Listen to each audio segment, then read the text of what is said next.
Reverso. La verdad llega en pequeñas dosis.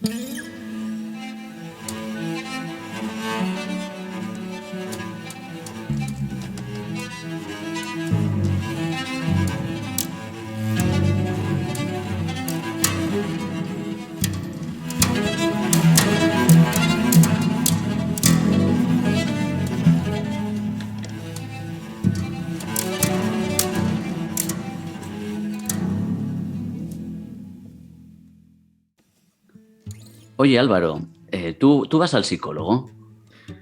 Bueno, pues no exactamente. Voy a la psicoanalista, fíjate. Bueno, y ¿eso no es ir al psicólogo o qué? Bueno, más o menos. Oye, ¿y tú? Ah, ¿Vas al psicólogo? También, sí, voy a un terapeuta Gestalt porque, bueno, yo trabajo en salud mental, ¿no? Y creo que Ujú. revisar un poco lo mío me ayuda a estar con los otros, ¿no? Entre otras cosas, ¿no? Que yo también tengo mi mochila vital, ¿eh? Así Claro. que bueno. Yo siempre digo que igual que un cocinero afila los cuchillos, nosotros afilamos la relación, ¿verdad? Mira, pues mira, me gusta. Y además hoy, Álvaro, tenemos a un invitado con el que yo creo que podremos, no sé, tener una Mm. conversaciones, diría, ricas, ¿no? En cuanto a, bueno, esto de la terapia, si todo el mundo, bueno, debería ir al psicólogo, qué es esto de la terapia, psicólogo, bueno, muchos temas, ¿no? Sí. Pero bueno, yo creo que para ir entrando, creo que lo mejor es que lo presente. Hoy tenemos a Adelante. Javier Prado Abril, que es facultativo especialista de área en psicología clínica en el Servicio Aragonés de Salud. Es además doctor por la Universidad de Zaragoza y portavoz de la Asociación Nacional de Psicólogos Clínicos y Residentes, AMPIR. Yo, según lo presentaba, digo, bueno, es que Javier toca todo, juega a todo. Veo su trabajo clínico, investiga y este punto tan importante también en nuestra profesión, que es el asociacionismo, ¿no? Es decir, bueno, muchas cosas y más allá de la presentación, también agradecerte, Javier, bueno, que nos acompañes en este tercer programa de Reverso. Así que adelante, Javier. Nada, muchas gracias a vosotros. Un placer que me invitéis en este proyecto que habéis iniciado y sobre todo me encanta participar desde el principio del principio, ¿no? Luego ya cuando esto tenga un éxito ya no tendré oportunidad de venir, ya no os acordaréis de nosotros. Nada, un placer y ojalá este proyecto salga muy bien y encantado de echaros una mano. Bueno, pues muchas gracias, Javi. Como tenemos ganas de exprimirte, vamos a empezar ya con la sección sin anestesia que llamamos ¿todo el mundo debería ir al psicólogo? A bocajarro. Pues no, yo creo que no, yo creo que no. Yo creo que lo que todos necesitamos es seguridad, apoyo social y unas condiciones de vida mínimamente dignas. Y no necesariamente psicoterapia o un psicólogo o ese tipo de apoyos. ¿Cómo lo veis vosotros? Uh-huh. Bueno, no, es que justamente pensaba mucho, ¿no? En los tiempos actuales que quizá a mí lo que me hacía reflexionar, Javi, sobre el tema del autocuidado que se vende quizá desde, bueno, por ejemplo, bueno, los estamentos más políticos, ¿no? O quizá la institución más de arriba, que a veces queda un mensaje como del autocuidado y quizá un punto que también hablaremos más adelante, ¿no? Como la visibilidad que se le da hoy día a la salud mental y esto que está muy en el nombre, pero que está poco en la práctica, quizá, o esa es mi sensación, que más allá del autocuidado hay otros cuidados básicos, ¿no? Que ayudarían a estar con una vida, ¿no? Estable, ¿no? Que no todo, yo tampoco concuerdo con que haya que todo el mundo deba ir al psicólogo, ¿no? No sé, Álvaro, cómo lo ve. Pero yo por soltársela a Javi de nuevo, que ya veo que ha sido nos la ha puesto en nuestro tejado, ¿cuándo sí, cuándo no debería ir alguien plantearse ir al psicólogo? Bueno, con todos los matices que tendrá esto, pero a ver qué se te ocurre. Bueno, yo creo que, como me habéis dicho, que el eje del programa iba a ser si la psicología puede o va a morir de éxito, y en relación a lo que estaba comentando Pablo, yo creo que es muy importante entender que estamos en una época, quizá desde 2008, acumulando lo que vienen siendo primero una crisis económica, luego la pandemia, ahora la guerra de Ucrania, un probable cambio de orden mundial, demasiados cambios que lo que están haciendo es incrementar las desigualdades sociales Y las injusticias y la miseria lo que generan son malestares, ¿no? Uno de los riesgos que tiene la psicología es no tener una perspectiva amplia de ese asunto y considerar que todo se reduce a que la gente de una manera individualizada reciba psicoterapia, tratamientos psicológicos o psicología del tipo que sea. Yo creo que eso sería un error de cálculo. Puede que sea algo bueno para la profesión en sí misma desde cierto contexto de crecimiento, pero no creo que sea algo decente o algo sensato, ¿no? Esa es mi opinión. Entonces, claro, cuando me preguntáis sobre esto, a mí se me disparan todo este tipo de elementos. Entonces, ¿qué considero yo? Yo considero que los tratamientos psicológicos, por un lado, la psicoterapia, que para mí son cosas distintas, tienen matices. Por otro lado, son cuestiones que han existido siempre, al menos desde la época grecorromana, desde los albores de nuestra cultura, de nuestra civilización, lo que se considera el tratamiento a través de la palabra, ¿no? Que decía Platón. Bien, esto tiene su función y puede ayudar y puede servir a múltiples objetivos, ¿no? Entonces, bien, tiene su función. En nuestro momento cultural, yo creo que cuando uno tiene un problema de orden clínico, pues está indicado y probablemente viendo el incremento exponencial de psicofármacos que hay, sería muy importante insistir en que está mucho más indicado para cerca del 80% de los problemas de salud mental, ¿no? Es decir, porque tenemos soluciones que son peores que los tratamientos psicológicos. Y además tienen menores avales científicos y menores indicadores de recuperación y de funcionalidad, que ojo con la recuperación y la funcionalidad, que también sería cuestionable, porque de nuevo nos metemos en la órbita de ciertas ideologías, ¿no? Pero bueno, ese es el modelo en el que estamos. Luego es evidente que si hacemos una definición amplia de la psicoterapia, pues tiene otros targets, como el crecimiento personal, el autodescubrimiento, la autoconciencia, en la resolución de problemas vocacionales, de conflictos familiares, de conflictos de pareja. Es decir, hay indicaciones de ese tipo, ¿no? Y quizás es la herramienta una vez detectados esa serie de problemas. Pero claro, creer que la psicoterapia o la psicología o una única figura profesional en un sistema dado es el responsable del bienestar emocional de las personas es un disparate. Eso es un disparate. El responsable del bienestar de las personas en una sociedad dada donde hay tanto malestar es el conjunto de la sociedad y probablemente el orden establecido, que habrá que modificarlo. Yo interpreto que tiene mucho que ver con las desigualdades, con la miseria, con la precarización de la vida, con la precarización de las circunstancias, con el paro desorbitado, con este tipo de cuestiones. Y eso no se debe de resolver en una consulta. Bueno, no, yo creo que Álvaro, la verdad que ante la sin anestesia, yo creo que Javier ha salido sin anestesia bien. Y la verdad que ahora que comentabas y enlazando también con el siguiente punto, volví a conectar con dos palabras, que por un lado es el fetichismo sobre esta figura del psicólogo en los medios, o el endiosamiento, es decir, ese titular que a mí me pone de los nervios, que es psicólogos dicen, ¿no? El titular vacío total, ¿no? Psicólogos dicen, yo como psicólogo, psicólogo clínico en concreto, ¿no? Parece que hay un endiosamiento de que tenemos la palabra sobre el bien y del mal y corremos ese riesgo también de psicologizar o individualizar problemas mucho más complejos donde otros actores, ¿no? Otros agentes tienen también la palabra, ¿no? Como bien decías. Y yo conecto también, ahora enlazando también con otro punto que hablabas en parte también del sistema en el que estamos, yo me preguntaba, ¿no? Sobre esto que decías de la psicoterapia, si la psicoterapia es factible en la sanidad pública, que yo creo que es uno de los engranajes fuertes o sobre los que tiene que, al menos en España podemos hablar, es un pilar importante de nuestro cuidado, de nuestra salud. Mi pregunta es si se hace psicoterapia en la sanidad pública, si es utópico esto, ¿es real? ¿Qué es psicoterapia? Como ves, te lo lanzo un poco variopinta la pregunta. A ver cómo la enfoco. No solo es posible, sino que, en mi opinión, se hace todos los días. Todos los días se hace psicoterapia en la sanidad pública. Muchas veces de altísima calidad. Esto hay sectores a los que no les va a gustar. Probablemente la psicoterapia de más alta calidad se hace en la sanidad pública en este país. Bueno, ahí está abierto el debate. Si alguien puede argumentar lo contrario, pues que lo diga. Ya os explico por qué.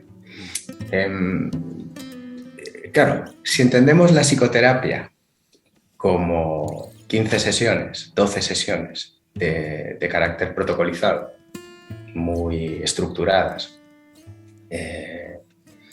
y con una frecuencia semanal y una duración de 1 hora por sesión, entonces sí, no. Nada en la sanidad pública es psicoterapia seguramente, muy pocas excepciones.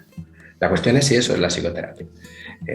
Claro, yo creo que la psicoterapia sobre todo se articula entre el incremento de conciencia de las personas y la dificultad que tienen para cambiar, y que eso tiene que ver sobre todo con la libertad individual, ¿no? Entonces, eso yo creo que en la sanidad pública se fomenta todos los días, en determinados sectores y desde determinadas perspectivas, no todas. Claro, ¿es posible una psicoterapia de esas características cada 3 semanas durante 40 minutos durante 2 años, obteniendo resultados objetivables? ¿Es posible? Yo creo que sí, se hace. Y a mí me consta que se hace. Que hay otros lugares, preferentemente unidades de salud mental, donde por múltiples motivos eso no se hace, pues es posible, ¿no? Pero creo que hay que salir de las dicotomías y entrar en los márgenes, porque si no nos cuentan que la mayor parte de la atención psicológica se hace en la sanidad privada, y eso es algo que le interesa a ciertos lobbies, sobre todo los que no les interesa que se refuerce la sanidad pública. Nos cuentan que lo que hacemos no está bien y no sé, yo no tengo esa percepción. Yo tengo la percepción de que estamos todo el día resolviendo problemas, ayudando a personas, y que muchas veces es verdad que sufrimos porque nos quedamos cortos, pero no tengo la percepción de ese tipo. Luego es verdad que tenemos recursos muy especializados, hospitales de día, unidades de hospitalización, subagudos, donde hay programas muy específicos, muy concretos, donde se hace un trabajo fantástico, ¿no? Y que realmente es en las unidades de salud mental donde está el grueso de la atención, donde más dificultades hay, ¿no? Entonces, realmente creo que sí, y de alta calidad en la sanidad pública. Por ejemplo, ¿por qué digo esto? Y no quiero molestar a nadie. Una vez dije que había en este país una psicología a 2 velocidades. Una la de la sanidad pública y una de la práctica privada. Y hubo gente que se enfadó. Últimamente vengo pensando que hay 3 velocidades. Una es la de la sanidad pública, es decir, unos profesionales de alto nivel, muy preparados, de los más preparados, con un programa de los mejores del mundo, pero que tienen unas dificultades materiales para hacer su trabajo muy notables, ¿no? Y que es un mérito el cómo van haciendo muchas veces su trabajo sin entrar en derivas muy tóxicas para ellos mismos y para los pacientes, ¿no? Pues de hecho va mucho de salvar la brecha, ¿no? Pero luego en la privada, evidentemente, hay un grueso de profesionales muy bien preparados, que tienen un buen caché y que hacen un muy buen trabajo, pero el resto es un gran volumen de pacientes matándose por una especie de mercado limitado, devaluando precios, devaluando calidad, devaluando formación, sin regulaciones mínimas. Siempre se apela a lo del intrusismo, ¿no? En ese sentido el corporativismo es horrible y deberíamos de huir de él. Siempre estamos apelando de los que vienen a meterse en nuestro terreno y nunca miramos lo que nosotros hacemos mal. Una de las cosas más habituales que se escucha en la práctica privada cuando hablas con los compañeros de la privada es que hay compañeros que hacen algo así como competencia desleal. Te doy 7 sesiones por 30 euros. ¿Por 30 euros una sesión? No. Por 30 euros el bono de 7 sesiones. Entonces, esto es la práctica privada, ¿vale? Entonces, ¿que tenemos dificultades en la sanidad pública? Por supuesto, pero yo no voy a comprar el discurso de que no hacemos nada, que la gran parte de la atención y de la calidad o la sostenibilidad de la salud mental es algo de lo que se ocupa la salud mental, la práctica privada con este tipo de combos. No, en la práctica privada se puede estar salvando el 10-20% de los profesionales y el 80% de los profesionales habría que ver cómo regulamos esto, ¿no? Pero bueno, como el objetivo es llenar el mercado de psicólogos con independencia de su formación y de su calidad, porque cuanto más facultades, más colegiados y más psicología, mejor. Lo digo porque este es el lema del último foro hispanoluso del colegio, de nuestro apreciado Consejo General de la Psicología y del Consejo General de los Portugueses. Más psicología es mejor. Sí. Pues no, señores. Más psicología es más competencia desleal, es más miseria, es más precariedad, es bastante peor. Devalúa la imagen de todo el colectivo. Cuanto mejor, peor. Sí. Yo soy más de menos es más y la buena confitura está al pot petit. Yo aprovecho esta cuestión que sacas, Javi, cambiamos de institución, ¿verdad? De la sanidad, vamos hacia la universidad, ¿no? Esos años de universidad, que se echan de menos, por otro lado. Es verdad, es cierto. Y en cuanto a la psicología y la universidad, pues hay una cuestión muy, muy directa que te lanzamos también, que es urgente, los números clausus, ¿son urgentes? Yo creo que sí. Pero hay documentación que de la gente que andaba en estas cosas en generaciones anteriores ya decían que era urgente en el año 2000. De hecho, el libro blanco del título del grado en psicología, antes de implementar Bolonia en el 2005, o sea, estamos hablando de hace 17 años, ya decía que era desorbitado el número de facultades de psicología que había en este país, dadas las posibilidades de ingresar en el mercado laboral, ¿no? Creo que en aquella época había como 30 facultades en todo el territorio, actualmente estaríamos cerca de 54. Es decir, se ha desoído en todo lo que ha podido ser desoído aquel informe que planteaba las mismas recomendaciones que luego nosotros en aquella publicación en 2017, creo, volvimos a insistir. A ver, si tú tienes una profesión donde sabemos que el 85% de los que ingresan en primero de carrera tienen en su cabeza la idea. Es verdad que la psicología es polivalente, es multidisciplinar, sí, que todos hemos estudiado psicología y no lo sabemos, pero el 85% quieren hacer clínica. Entonces, si el 85% quieren hacer clínica y tenemos 204 plazas PIR al año, unas 2.500 plazas del máster en Psicología General Sanitaria, que es una adaptación para la práctica sanitaria en el ámbito privado, y está sacando 8.500 psicólogos al año, pues evidentemente o eres un irresponsable como ente, la universidad como ente, ¿no? O eres un irresponsable o tienes algún tipo de plan oculto sobre llenar el sistema, el mercado de psicólogos para conseguir transformar la realidad, qué sé yo, o es necesario, o es la única manera que tú tienes de justificar tu propia existencia y tu propio prestigio, ¿no? Con lo cual, volvemos al corporativismo. A nadie le importan tus intereses, la universidad tiene una función social. A eso habría que responder, ¿no? De todas maneras, hay gente muy a rescatar en la universidad, y hay universidades y facultades que van en una dirección y de otra. Lo digo porque a veces entramos en el maniqueísmo, en los extremos, en el blanco y el negro, y olvidamos que la realidad es poliédrica. Pero por señalar a los responsables, la Conferencia de Decanos de Universidades de la Facultad de Psicología Española serían los últimos en este punto. Ni han planteado nada, ni parece que se les espere, ni están haciendo como mínimo dejación de su responsabilidad. Luego no nos puede extrañar que tengamos un 50% de paro estructural, que los psicólogos devalúen los servicios para tratar de ganarse la vida. No nos puede sorprender. Hay que poner un coto y ordenar la profesión desde antes. Pero claro, entonces perdemos alumnos para el negocio de los másters, esto que se llama el negocio de la desesperación, perdemos colegiados, con lo cual perdemos dinero para las cosas que hacemos con el dinero de los colegiados. Entonces, es un entramado complicado. Sí. Hay como una, ¿no? Decías la función social, ¿no? de la universidad, y según ibas hablando y dándonos cuenta también de una realidad que también yo creo que Álvaro y yo, pues, de alguna manera u otra somos conscientes también, de más que un lugar donde fomentar el pensamiento crítico, ¿no? Y enlazando con esta función social, tiene una deriva más mercantil, ¿no? Me va por ahí, no sé si lo compartes o cómo, pero ¿no? Sí. No más o no. Sí. Desde Bolonia especialmente se ha acentuado ese problema. Yo, como colaboro también recientemente en la tutorización de trabajos de fin de máster en alguna universidad, estoy volviendo a ver un poco cómo es la universidad en relación a cómo la dejé yo. Que yo la dejé, fuimos de los últimos del plan Bolonia, del pre-Bolonia, del modelo antiguo. Y está bastante, sí que hay cierta mercantilización, cierta sensación de empaquetonamiento, de empaquetado, de producción en serie de contenidos, de cómo se dan las asignaturas, cómo los profesores con los PowerPoint, con los módulos, dan las asignaturas, cómo los alumnos van saliendo cual chorizos en una cadena de montaje industrial, ¿no?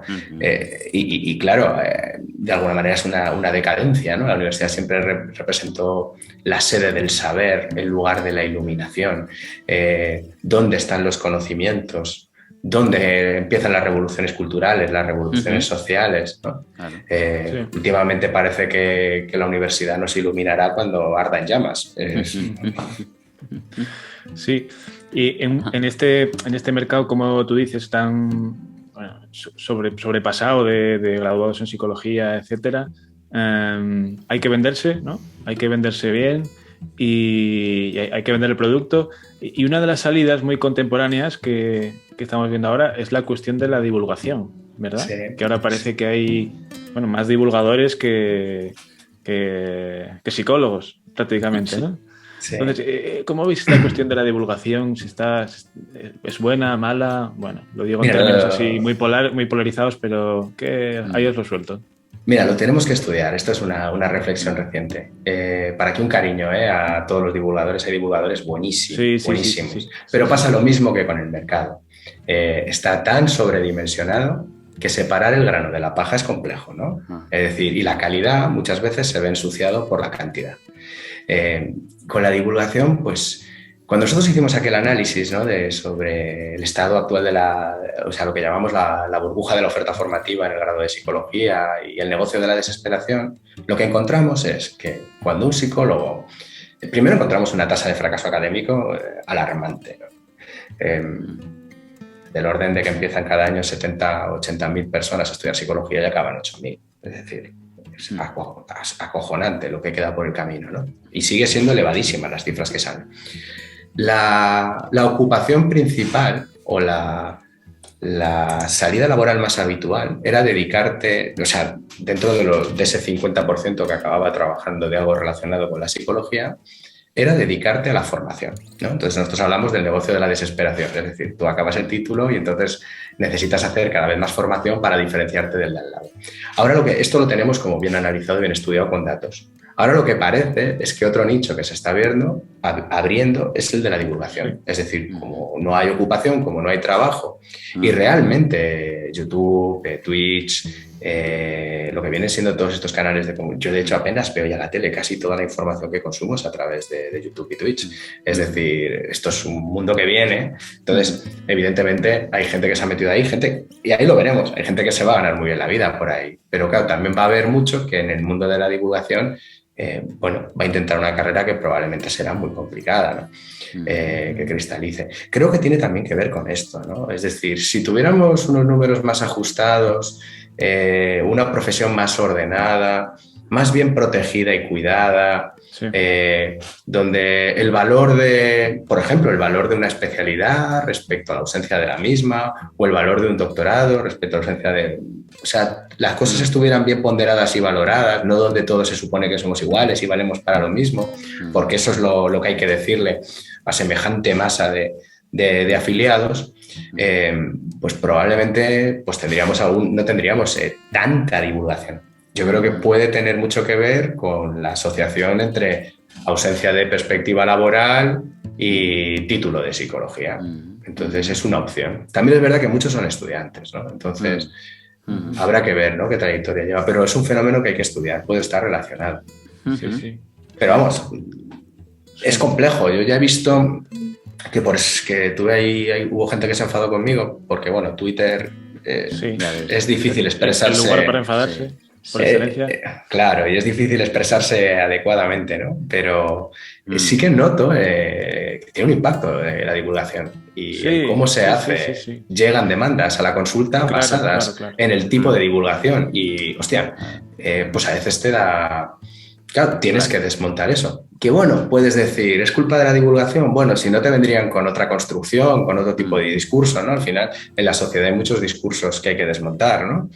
Bueno, desmontar me refiero en el sentido de que la gente pueda a lo mejor vivir con mayor satisfacción personal, ¿no? Sí, interesante esto que dices, porque como que los divulgadores, las divulgadoras, ¿no? Interesante esto que dices porque es como un nuevo lugar, un nuevo nicho, un sentido, ¿no? También encontrado en tomar esa posición, que es la de divulgar, la de transmitir conocimiento. Pero, claro, yo esto, y lo había escrito también en Twitter, a costa que dices esto de enfadarse, ¿no? Es verdad que si en Twitter nadie se enfada contigo es que no has dicho nada en Twitter. Entonces, pensaba que yo una vez digo, bueno, la divulgación a mí me sirve, esto que decías, Javi, de no poner la tele, a mí me pasa un poco similar. Y yo quizá por estar voy a decirlo así, pero con el objeto de estudio o con las personas, ¿no? Pensaba que mucha divulgación que me lleva digo yo, joder, la divulgación en psicología debe ser la disciplina que divulga de la forma más alejada del objeto de estudio, ¿no? Yo no sé, pensaba, se me venía ahora uno que divulga mucho de química, de física cuántica, que todo esto pues yo sé acercarme a otros mundos que desconozco, pero bueno, esta gente controla, ¿no? Pero con la psicología, quizá, por la posición en la que estoy yo me generaba mucha... No sé, algo extraño en mi cuerpo, ¿no? Pero era como, joder, se está divulgando a kilómetros, a años luz del objeto del que se divulga, ¿no? Que son, bueno, pues ya sea el malestar... Sí. Bueno, me generaba esa contradicción, evidentemente, y justo, reverso, aspira un poco también a divulgar desde ahí y, ojo, sí, uno tendrá que hacer la autocrítica también con cómo divulguemos y cómo lo transmitimos, ¿no? Claro. Pero, sí, bueno, contactaba con esto, sí. ¿no? Además, sí, es una relación inversamente proporcional porque cuanto mejor divulgador seas, cuanto más te profesionalices, menos trabajo clínico, educativo, lo que sea que hagas, harás. Entonces será una divulgación más alejada, como tú dices, ¿no? Entonces es una relación un poco complicada, sí. Yo creo que la divulgación tiene su función y es un arte bien hecha, ¿no? Evidentemente también puede ser un modo de vida y entonces, pues bueno, yo creo que existe la posibilidad de una divulgación rigurosa y que es posible que haya divulgadores. Es decir, la buena o mala divulgación yo no sé hasta qué punto tiene que ver con el hecho de que tú seas un pura raza de trinchera o ese tipo de cosas. Yo creo que tiene que ver con otro tipo de habilidades y talentos, ¿no? Lo que pasa es que a partir de ahí tú puedes ser alguien que no está sobre las cosas en el día a día, pero sí se relaciona, sí pregunta, claro, sí escucha, sí se empapa y divulga bien. Yo me estoy acordando, por ejemplo, a ver, me van a azotar, pero yo me acuerdo del programa Redes de Eduard Punset. Eduard Punset creo que era licenciado en Económicas o en Derecho. Él que era lo que hacía muy bien, poner voz a los científicos y divulgar de esa manera. A mí me parece que yo crecí con eso, me parecía grandiosa divulgación la que hacía Eduard Punset, ¿no? Entonces, creo que se puede hacer de manera correcta y que lo que tenemos que valorar es que sea de calidad. Pero de hecho salió un debate que me pareció llamativo en relación a esta polémica, que era lo de, bueno, ¿y qué más da si la divulgación es estricta o no? Si ha ayudado a que esa persona pida ayuda, ¿no? Como si el fin, es decir, si no fuera por esa divulgación, no habría pedido ayuda. Me parece, bueno, no sé, me parece un exceso de egocentrismo por parte de los divulgadores. Es decir, esa persona, si necesita ayuda, va a acabar recibiéndola. Es decir, creer que la ayuda empieza en que uno la pida es no entender muy bien cómo funciona la verdadera ayuda, ¿no? Es decir, cuando uno necesita ayuda de verdad, esto se ve en la sanidad pública, tú acabas en urgencias. Sí. ¿Sabes? Tú acabas en urgencias o acabas en nuestras consultas contra tu voluntad. ¿Sabes? Alguien te trae. Es decir, cuando necesitas ayuda de verdad. Entonces, la estás dejando votando me la estás dejando votando para el siguiente tema que te quiero remata.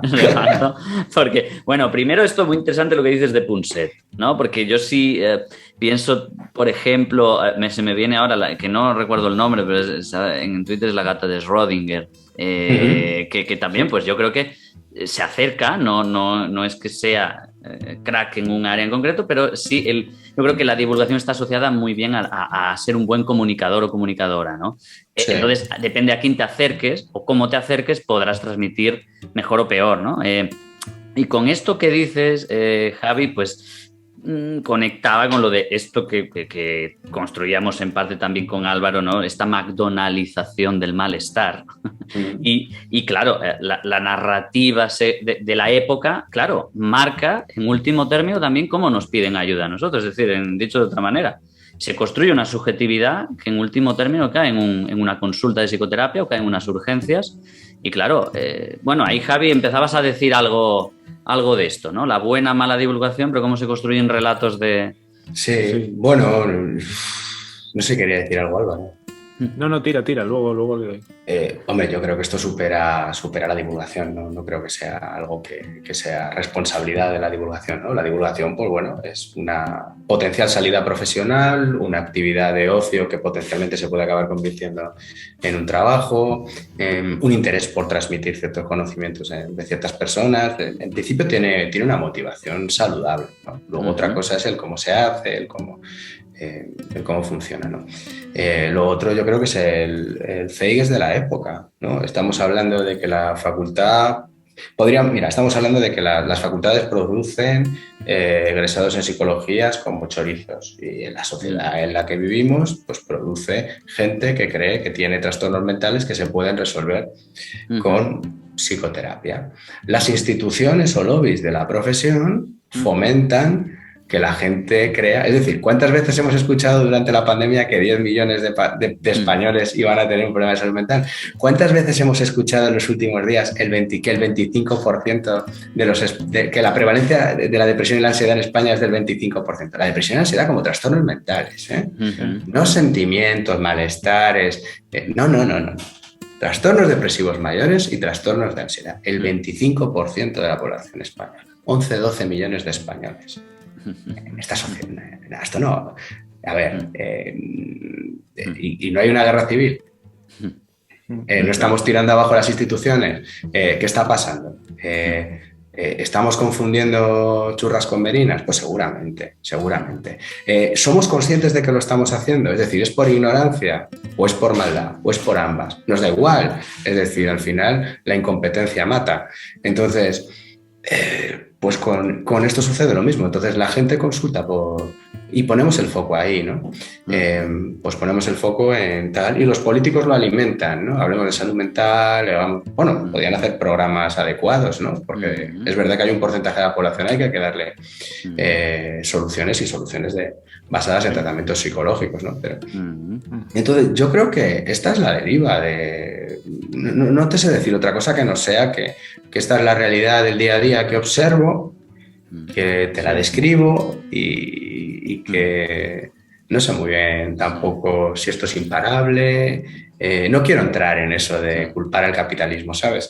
La típica de lo que hace falta es lo que creo que hace falta es que todos seamos un poquito más críticos, ¿no? Que analicemos mejor las cosas, que tengamos mucho cuidado con qué discursos compramos, que entendamos bien las cosas, porque si no luego pasa cosas como que la ciencia tampoco sirve, ¿no? Es decir, yo que me he tomado la molestia de tener una formación científica mínima, básica, y que considero que tomar decisiones informadas por la ciencia es importante. Muchas veces lo que veo en la profesión es que hay compañeros que rechazan la ciencia no como tal, sino por los usos que se hace de la ciencia o por cómo comunican los científicos, que son cosas distintas.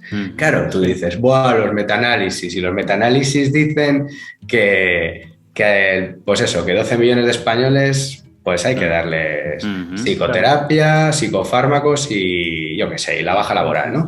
Es que el metaanálisis no está bien hecho. Este es el tema. Y el divulgador de turno que divulga el metaanálisis no lo está divulgando bien.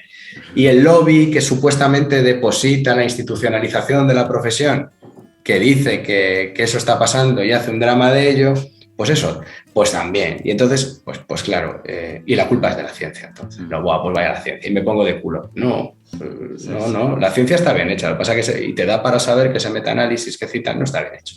Y que eso no es así. Y que bueno, pero eres una voz en el desierto. Has dicho la palabra prohibida, ciencia, que yo creo que deja a Pablo también terreno libre para rematar lo siguiente, ¿no? No sé si querías añadir algo de... Porque... Es que sí, me pasa algo que cuando tengo una buena idea, Javi interviene antes y la dice y la desarrolla muchísimo mejor que de lo que lo iba a hacer yo. Entonces me quedo ahí como, bueno, vaya, pues nada, seguimos. No, pero esta sí, esta es la sección balones fuera, Álvaro. Claro. No, pero sí que estoy de acuerdo y creo que la cuestión un poco ya más como a gran escala es que pues la narrativa de cada época afecta a la subjetividad, cómo nos entendemos nosotros y cómo entendemos nuestros problemas, etcétera, y provoca que, por ejemplo, yo me encuentre algún niño que viene a la consulta diciendo que tiene, con 10 años, por ejemplo, diciendo que tiene un trastorno de ansiedad o que quiere hacer mindfulness, etcétera, ¿no? Entonces, bueno, que tiene efectos muy reales y muy importantes. Sí, no, lo que me generaba, o sea, lo que va hablando Javi, digo yo, si esto creo que volveremos a hablar hoy, porque había un punto que yo me encendía un poco por dentro, porque digo, es un tema que también, ¿no? De qué instituciones mueven según qué discursos. Además, mueven discursos que después no se hacen cargo de ellos, nos hacemos cargo quizá nosotros con los medios que tenemos, que no son tantos, ¿no?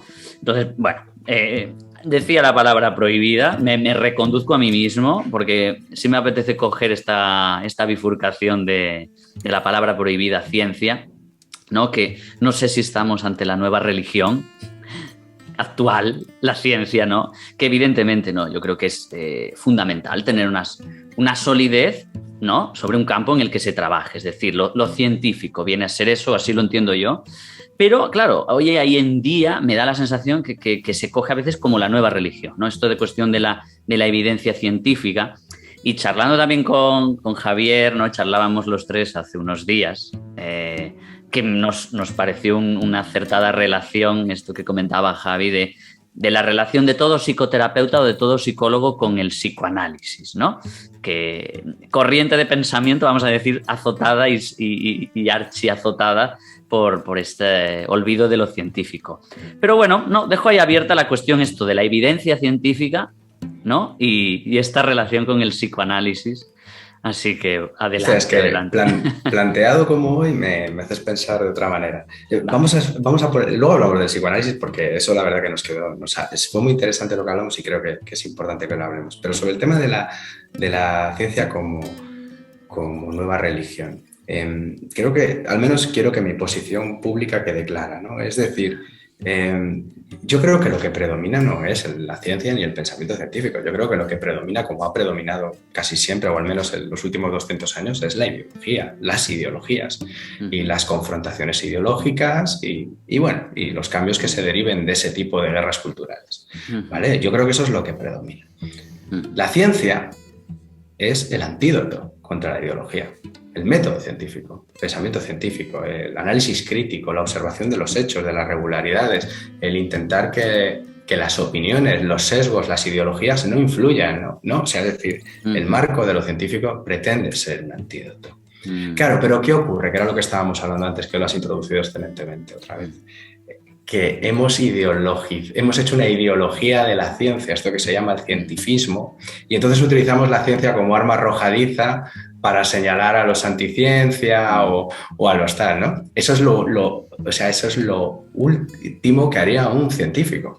Un científico diría, bueno, estos son los hechos, estas son las pruebas, este es el conocimiento disponible y con estas evidencias o con estas pruebas, de manera provisional, porque la ciencia se construye de manera creciente y acumulativa, esa es la lógica de la evolución de la ciencia, podemos concluir que esto más o menos puede ir por aquí, ¿no? Hay pocas evidencias, ¿no? Quizá la gravedad, la esfericidad de la Tierra, pero en materia de psicología, que es una ciencia especial, no es una ciencia básica, es complejo, ¿no? Concluir en dirección alguna, ¿no? Entonces, la ciencia por definición, o al menos a mí como me han educado, es prudente, es humilde, intenta centrarse en el suelo de los datos y no da saltos sobre eso. Eso ya es otro nivel de cuestión. Eso ya es inferencias, eso ya es hermenéutica, eso ya es discursiva, eso ya es otro tipo de disciplina, no es ciencia, ¿no? Y claro, esto lo hablábamos en relación con el psicoanálisis, ¿no? Que llegábamos a esa conclusión. Pero mira, sobre esto, yo creo que lo que hay que concluir es que el psicoanálisis ha sido una disciplina exitosa hasta tal punto que sobrevive, pervive, meméticamente, ¿eh? Es decir, se replica culturalmente, es decir, el psicoanálisis va más allá de la psicología, va más allá de la medicina, es un asunto cultural, ha tocado la poesía, ha tocado... todo el mundo entiende de psicoanálisis y poca gente entiende de psicología, y todos los psicólogos tienen, que era lo que hablábamos, alguna cosa que decir sobre el psicoanálisis, bien sea muy mala, muy buena, intermedia, neutra. Entonces, todo psicólogo tiene que tener una posición definida al respecto, si le parece bien, si le parece mal. Ahora os pregunto la vuestra, o intercambiamos la nuestra. Pero igual que hay que tener, si tú te dedicas a la psicoterapia, hay posicionamientos éticos y políticos en el sentido básico de lo que significa político, ¿no? De acción social, no político de partidocracia, ¿no? Entonces, por ejemplo, yo soy consciente que ser psicólogo clínico en la sanidad pública es un acto político, que tenemos techo de cristal y que nuestra mera existencia significa que estamos a transformar ciertas realidades biomédicas, coercitivas, paternalistas. Es decir, yo entiendo que esa... Entonces, yo creo que un psicólogo clínico de la sanidad pública tiene que tomar una posición sobre eso. No es obligatorio, no voy a señalar yo cuál es la posición buena o mala, ¿vale? Yo no soy el cardenal aquí, pero uno tiene que tener una posición ética. Estoy aquí a ganar mi salario, a hacer mi trabajo, estoy aquí a hacer la revolución. No la voy a hacer porque no quiero hacerla. Vale, ¿de qué va mi psicoterapia? Estoy aquí trabajando autonomía y libertad, fomentando eso en la gente como una manera de influir en la sociedad y en la mejora de las personas. Y además se lo voy a explicar así cuando me pida que le diga lo que tiene que hacer. Disculparme por no decirle lo que tiene que hacer y decirle que lo tenemos que trabajar y explorar juntos. O yo soy el sujeto supuesto saber y le voy a decir, no, usted lo que tiene que hacer es... Y lo voy a entrenar. Y le voy a dar instrucciones. Y le voy a decir, que hay que ir por aquí. Esa es una posición política. Uno tiene que tener la suya. No estoy diciendo que haya una buena o mala, hay que tomarla. Y como estas hay tantas, una con el psicoanálisis, con la posición en el sistema, con la posición en la clínica, con la posición con los pacientes, la posición sobre los trastornos mentales. Son enfermedades incoercibles, incurables. Hay muchísima ideología en salud mental. La cantidad de ideología que hay en salud mental, igual es un sesgo mío de mi propia especialidad, pero yo no creo que haya tanta ideología metida. En oncología hay bastante, pero no creo que haya tanta. Es decir, la ciencia básica y lo que hay que hacer está claro.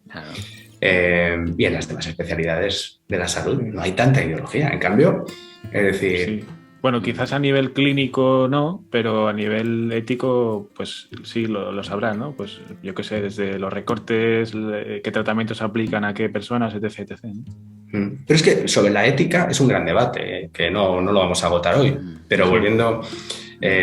ahora seguimos con el psicoanálisis, pero está el tema de los tratamientos psicológicos basados en la evidencia, ¿vale? Que eso es la adopción por parte de la psicología clínica del modelo biomédico de adopción, o sea, de validación de psicofármacos. Estamos validando la psicoterapia, que es una técnica o una tecnología, si la queremos llamar tecnología, relacional y humana, con una tecnología bioquímica. Funcionan por mecanismos muy distintos, pero utilizamos la misma metodología. Para validarla, además, utilizamos unas etiquetas o unas categorías, una nosología psiquiátrica que se sabe equivocada, basada en los criterios del DSM. Sabemos que es una cosa que nos sirve para funcionar, que en el consenso entre expertos, para hacer investigación, pero claro, no es una base sólida desde la que construir una sabiduría sobre la práctica de la psicoterapia, ¿no? Pero bueno, es una información más a tener en cuenta. Claro, si nos lo tomamos literal, pues cometemos errores, pero no es información bien valorada y en su contexto tiene sentido. Claro, con todo esto construimos una metáfora que es que a las personas le pasan diagnósticos y hay que darles tratamientos basados en la evidencia para que se recuperen en un 50, en un 60, en un 70, en un 80%. Y luego nos creemos que eso es la psicoterapia, cuando los que estamos en la realidad sabemos que la psicoterapia es otra cosa, ¿no?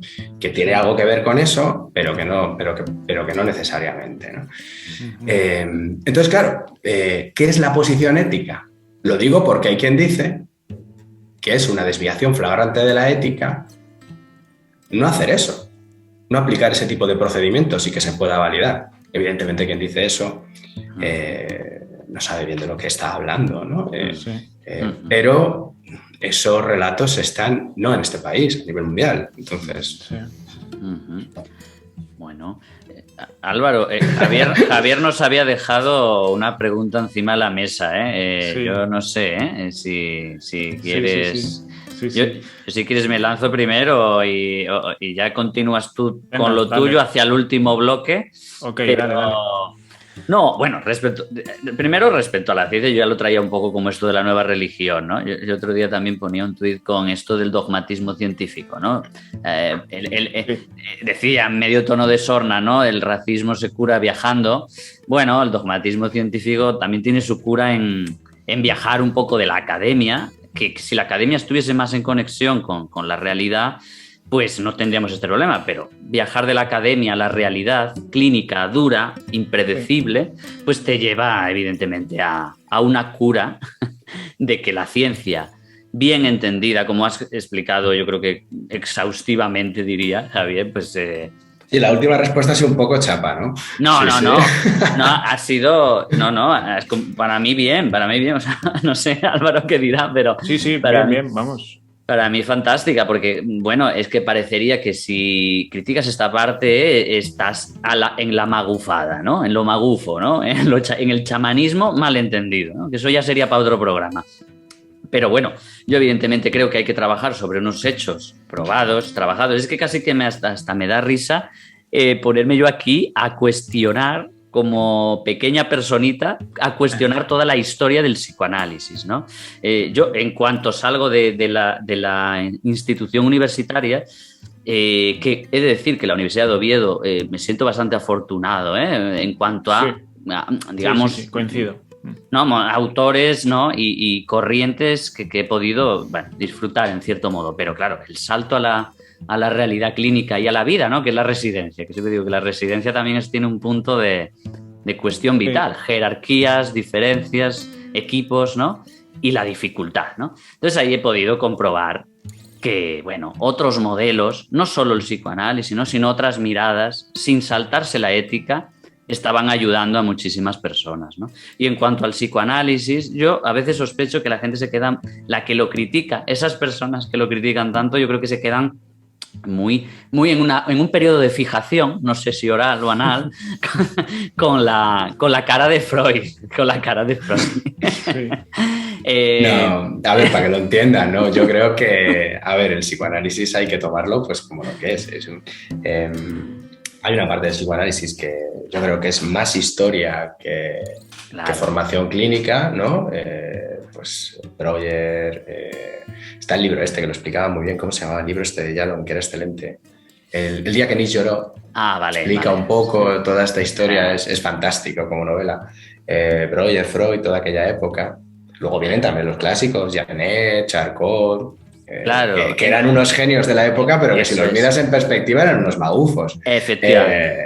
Pero estaban experimentando, estaban intentando descubrir cosas, ¿no? Sí. Y otra cosa es el psicoanálisis relacional, el psicoanálisis contemporáneo, Fonagy, Kemper, Kohut. Eso es, ahí va. Este es el tema. Este es el tema. Eso no, yo quería lanzar un poco esa idea, ¿no? Que a veces se queda uno con la caricatura del modelo, verlo así es caricatura. Yo, claro, evidentemente creo que un salto en cuanto al psicoanálisis maduro tiene que ver con adaptarse a la subjetividad de la época, ¿no? Como pasar un poco del modelo más, bueno, no me quiero meter mucho aquí, pero más de la pulsión, ¿no? Que queda esto muy lejano, a un mundo más de la subjetividad, donde muchas veces quizá autores como, pues eso, Winnicott, ¿no? Marca un poco esta tendencia a validar precisamente las experiencias infantiles, ¿no? Carenciadas, ¿no? Es decir, ahí entra y los autores que has nombrado, Javier, pues Fonagy, de ahí para arriba crecen otras vertientes, casi que el mapa es mucho más complejo y el psicoanálisis mucho más, casi que son los psicoanálisis en plural lo que emerge de ahí, ¿no? Bueno, tiene que ver también con... Perdón, iba a decir, Álvaro. No, iba a completar un poco también por añadir la vertiente lacaniana, por citar dos italianos, Cosenza y Recalcati, que también son muy potentes y tienen ahí su historia.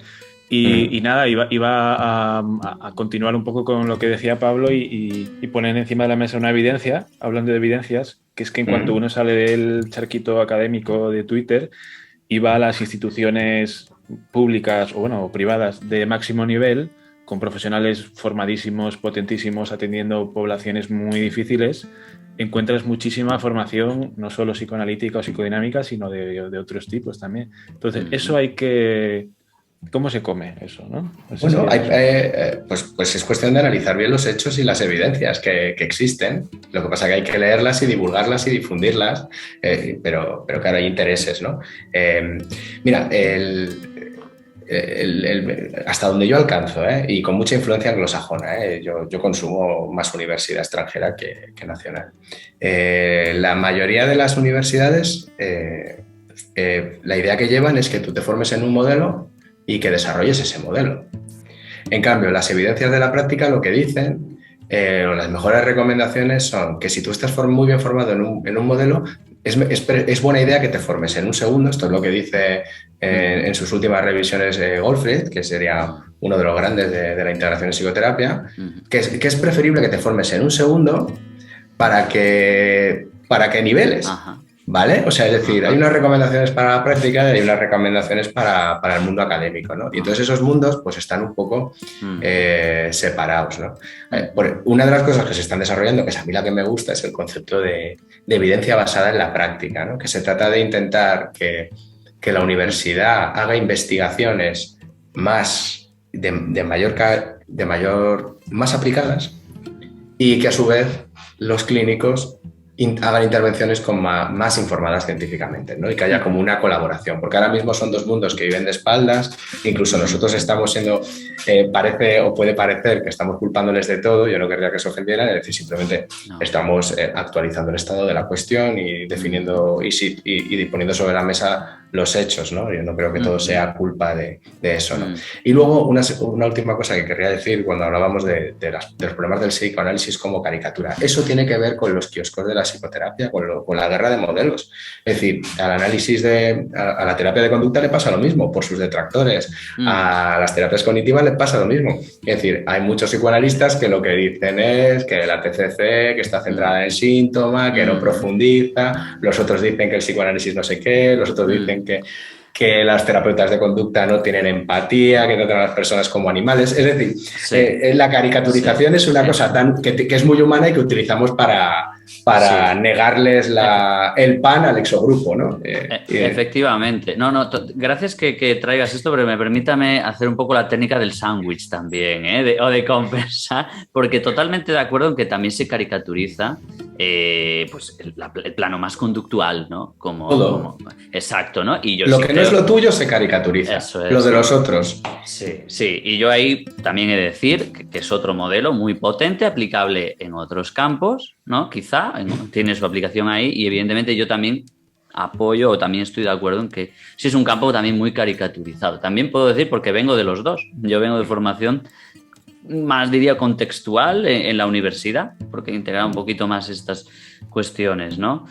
Por eso vengo un poco de los dos y quizá los quiero querer un poco a los dos modelos.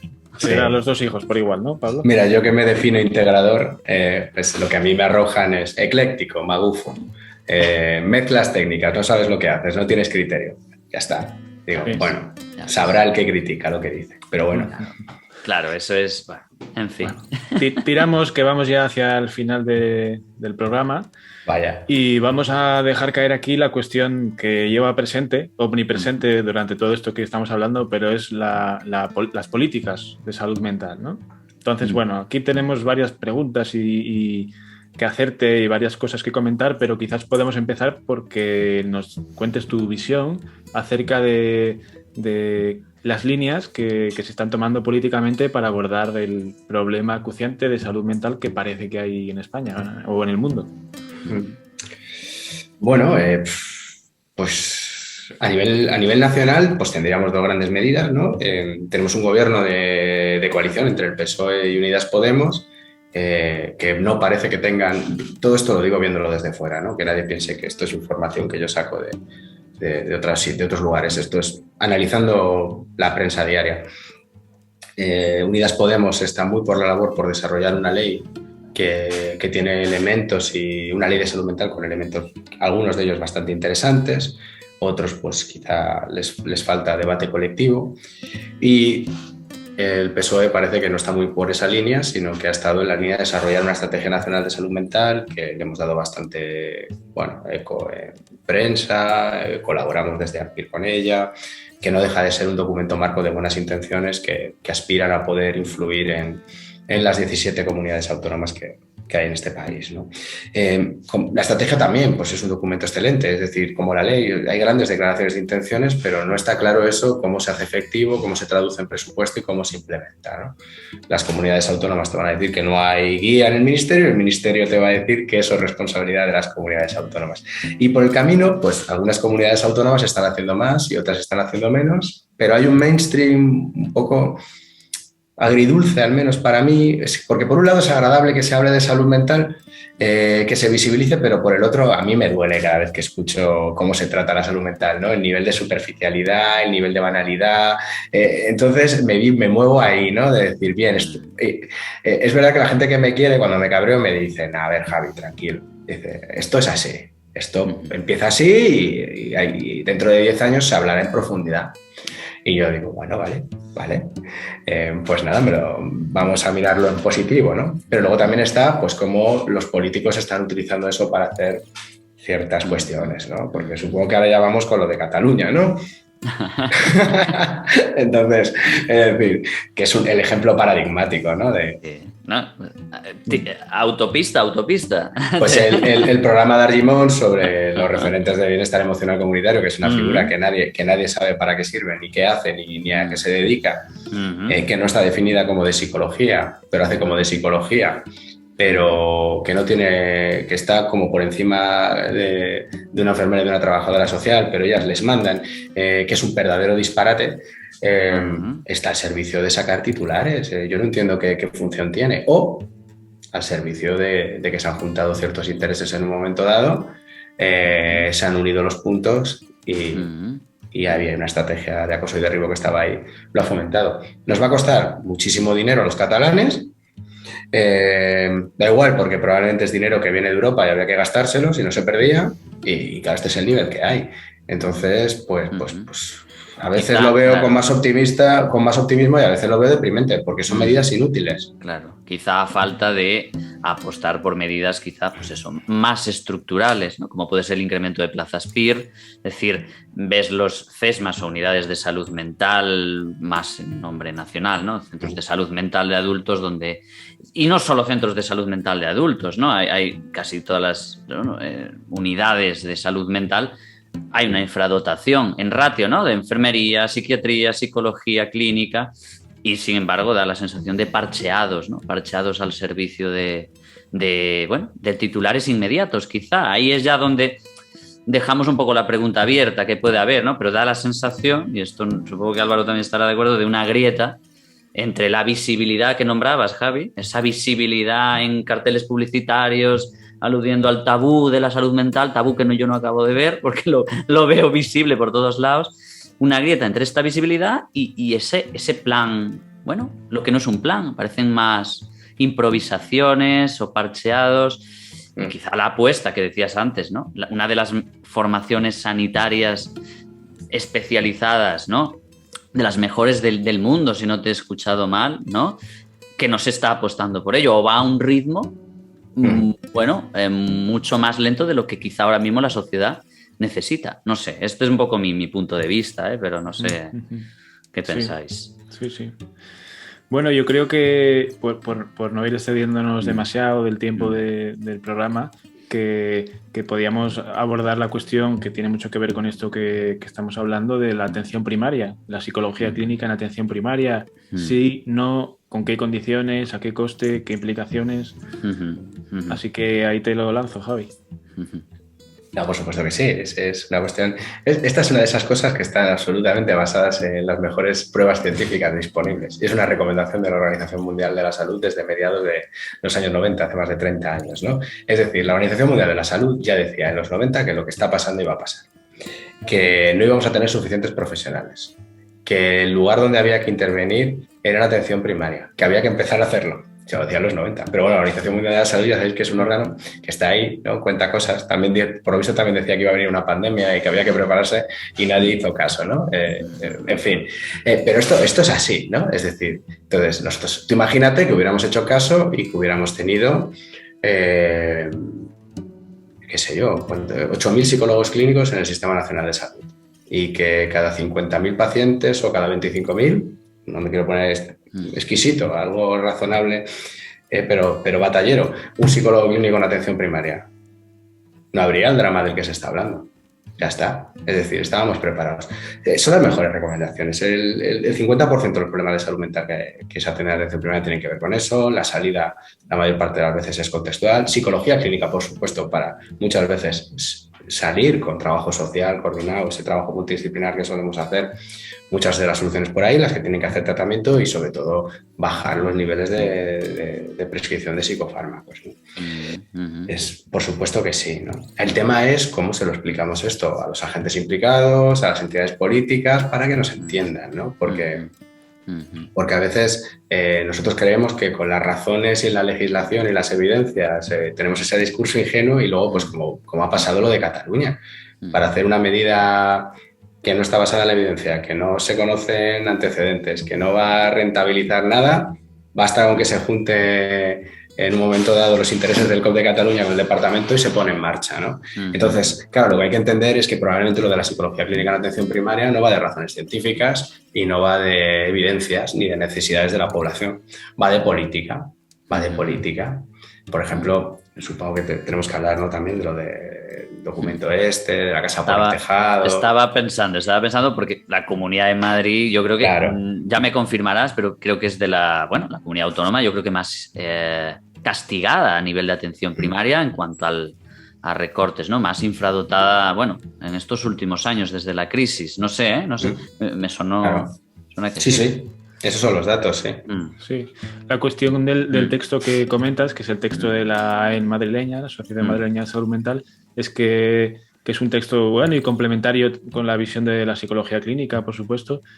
Plantea ciertos avisos, ¿no?, a la implementación de la psicología clínica en atención primaria, y uno de ellos puede ser el tema económico. ¿Qué dotar primero, no? Si está una atención primaria desbordada, ¿por qué no dotar reforzar primero la atención primaria y luego ir con otra cosa? Y también la cuestión de qué es psicología clínica, ¿no? Porque parece que el modelo SICAP pues no sería quizás el más adecuado desde su punto de vista. Sí, no, yo creo que... A ver, yo me salgo un poco de lo que ha sido el mainstream.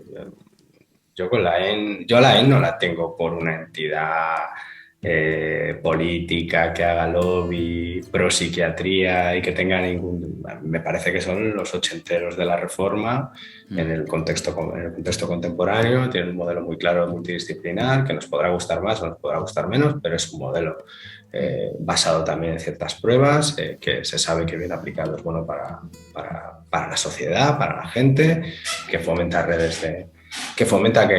fomenta mucho la ayuda mutua y la cooperación, que es otro modelo de intervenir y que puede ser un buen antídoto contra tanta individualización de los malestares de la gente. Entonces, no la tengo yo por negativa, ¿no? Y sí que cuando leí el texto, es verdad que luego me gustó también la respuesta que se dio desde la psicología clínica madrileña, porque me pareció que era un texto absolutamente proporcional, complementario, donde iban por punto y que se generaba un debate. Entonces, yo creo que ese debate con la EN está sin hacer. Es decir, a la EN pues no nos hemos tomado la molestia, no hemos tenido el tiempo, con todos los líos que tenemos, de explicarle exactamente en qué consiste lo de la psicología clínica en atención primaria. Y evidentemente, si piensan que es lo que dice el COP de Madrid o lo que dice el Consejo General de la Psicología, que es psicología, porque dicen psicología, la casa por el tejado, no dicen psicología clínica, ¿eh? Entonces, claro, si es un modelo, desde luego si es como lo de Cataluña, es la casa por el tejado. Si es como el SICAP, pues con todo cariño, el SICAP es un ensayo clínico.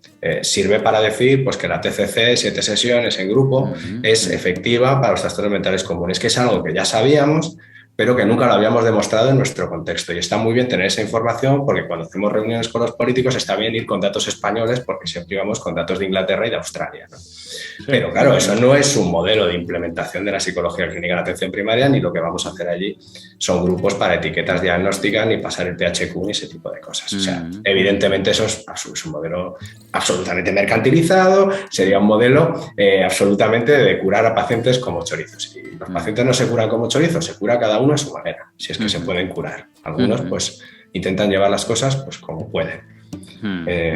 Entonces, en fin, yo con la EN, bueno, voy a estar en su congreso ahora en un mes y no sé si nos van a escuchar. No, sí, les hago publicidad. Las jornadas de Ampir, por cierto, en octubre. Eso es. En Murcia, no os las perdáis. Quiero conocerles, no los conozco. A Clara Benedicto, a la actual presidenta Carmona. Sí. No los conozco, quiero escucharlo. Quiero escuchar cómo ven este asunto y entender un poco de qué va. No, yo leyendo el texto, mi sensación, cómo me quedé yo, me parece un texto muy adecuado, y por la parte esta de hay que sentarse. Porque digo yo, joder, es que hay un punto en que yo veía reduccionista la figura de la psicología, además de la psicología, que yo la entiendo más como psicología clínica en atención primaria, ¿no? O muy reduccionista al modelo SICAP, viendo riesgos y avisos, como decía Álvaro, que yo creo que son el motor para sentarse. Y quizá yo pensaba, es que me resulta imposible no ver en la ecuación de lo que está pasando ahora, no meter la psicología clínica en atención primaria.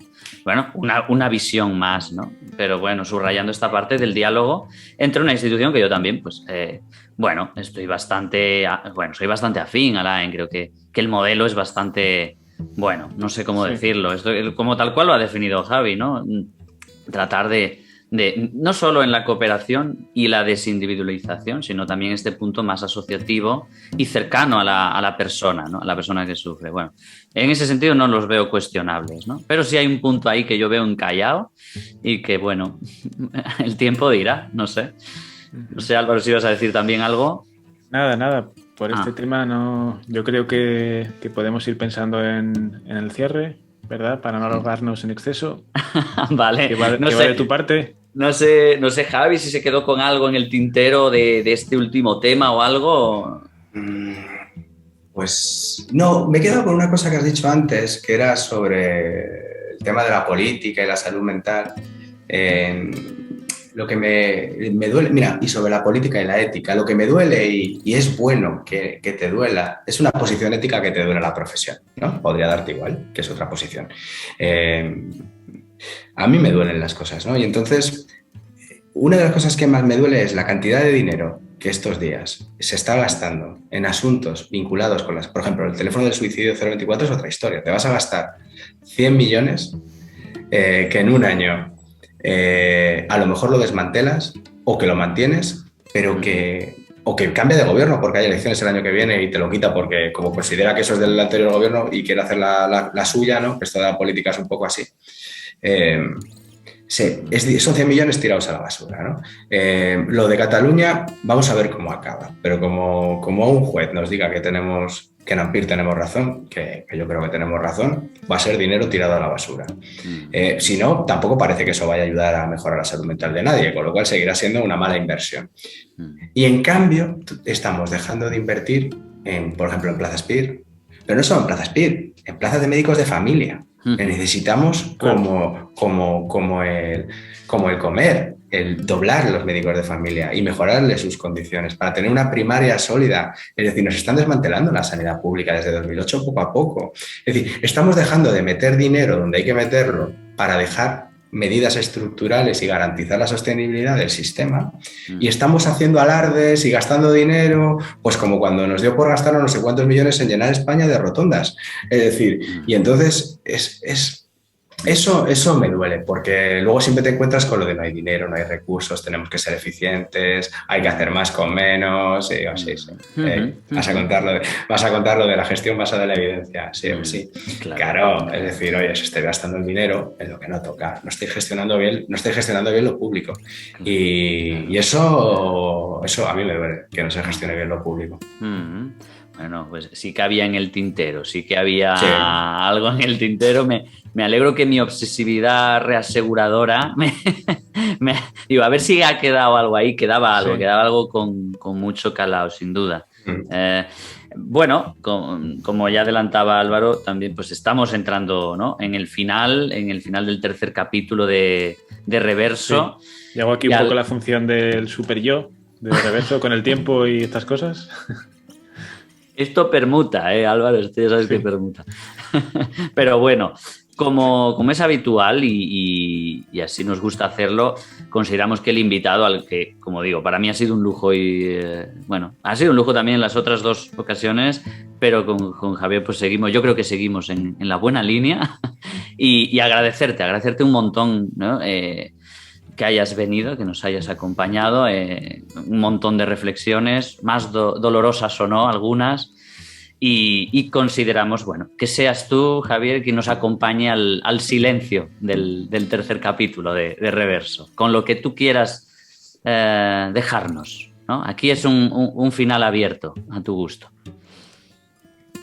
Bueno, pues yo creo que el mensaje relevante es recordar a todo el mundo y que las mejores evidencias disponibles dicen que el ser humano tiende a la resistencia y a la resiliencia por naturaleza, que la gente tiene más capacidad de soportar la adversidad, el dolor, la miseria, el drama de lo que muchas veces nos pensamos, y que cada vez que les intentamos ayudar sin permitir o facilitar el proceso personal de recuperación, bien sea con psicofármacos, con psicoterapia, con cualquier tipo de antídoto, estamos amputando procesos naturales de recuperación personal, y eso es iatrogenia.